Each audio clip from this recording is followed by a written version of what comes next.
Dado el vector U en forma de componente, se nos pide que encontremos la magnitud, y la dirección donde la dirección es el ángulo en el que los puntos del vector se miden en sentido antihorario desde el eje X positivo, en el intervalo de 0 a 360 grados.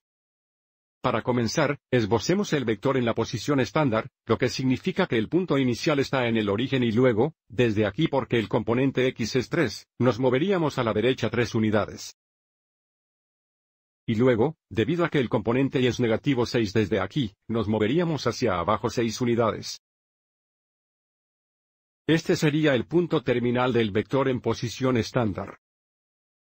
Lo que significa que este es el vector U. Observe que al dibujar los componentes horizontal y vertical ahora tenemos un triángulo rectángulo en el plano de coordenadas, que podemos usar para ayudar a determinar la magnitud. ¿Cuál es la longitud del vector, así como la dirección, que nuevamente es el ángulo medido desde el eje X positivo en sentido antihorario hasta el vector, este ángulo aquí? Para determinar la magnitud que es la hipotenusa del triángulo, utilizamos el teorema de Pitágoras que resolverá la magnitud con la magnitud del vector v igual a la raíz cuadrada de la cantidad x al cuadrado más y al cuadrado. Y luego, porque estamos en el plano de coordenadas, la tangente θ es igual a y dividido por x. Resolviendo para θ tenemos θ igual a arcotangente de y dividido por x. Necesitamos tener cuidado al determinar, sin embargo, el ángulo de θ porque el ángulo θ debe estar en el intervalo de 0 a 360 grados, y el rango de Puter de salida para el arcotangente es el intervalo abierto de 90 grados negativos a 90 grados positivos. Comencemos por determinar la magnitud del vector U. Podríamos indicar magnitud usando barras verticales simples o barras verticales dobles. Usando barras verticales dobles tenemos la magnitud del vector U es igual a la raíz cuadrada de la cantidad de 3 cuadrados, más el cuadrado de 6 negativo. Simplificando, tenemos la raíz cuadrada de 9 más 36, lo que nos da la magnitud del vector U es igual a la raíz cuadrada de 45. Pero esto se simplifica porque 45 contiene el factor cuadrado perfecto de 9. 45 es igual a 9 por 5 y, por lo tanto, la raíz cuadrada de 45 es igual a la raíz cuadrada de 9 veces la raíz cuadrada de 5 y, por lo tanto, la magnitud exacta simplificada del vector U es igual a 3 raíz cuadrada de 5. Y ahora trabajemos para determinar el ángulo θ donde el ángulo θ es igual al arcotangente de, y dividido por x o la relación del lado opuesto, al lado adyacente que nos da arctangente de 6 negativo dividido por 3, que es igual a un arcotangente de 2 negativos. Y ahora iremos a la calculadora.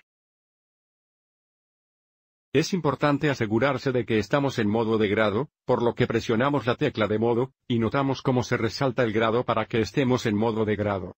Regrese a la pantalla de inicio, presione la segunda tangente para arcotangente o tangente inversa negativa 2 paréntesis cercanos y Enter. Redondeando a 2 decimales tenemos aproximadamente 63.43 grados negativos.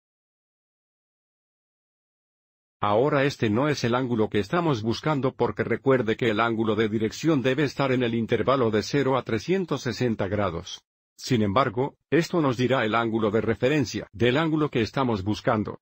Si dibujamos 63.43 grados negativos, ese sería este ángulo aquí. De nuevo, esto nos dice que el ángulo de referencia para nuestro ángulo es 63.43 grados y, por lo tanto, nuestro ángulo de dirección, ángulo θ es igual a 360 grados menos 63.43 grados o porque es coterminal. Con 63.43 grados negativos, podríamos agregar 360 grados. Entonces llamemos a este ángulo negativo θ sub 1. θ la dirección del vector que estamos buscando es igual a 360 grados menos 63.43 grados, lo que nos da θ es igual a 296.57 grados. Entonces, volviendo al gráfico por última vez comenzando a lo largo del eje X positivo, y girando en sentido antihorario este ángulo rojo, el ángulo θ la dirección del vector es aproximadamente 296.57 grados, que es como queremos dar la dirección del vector dado. Por lo tanto, al determinar θ, es importante que grafiquemos el vector dado en la posición estándar, y luego nos aseguremos de que el ángulo esté en el intervalo de 0 a 360 grados y termine en el cuadrante correcto. Espero que les haya resultado útil.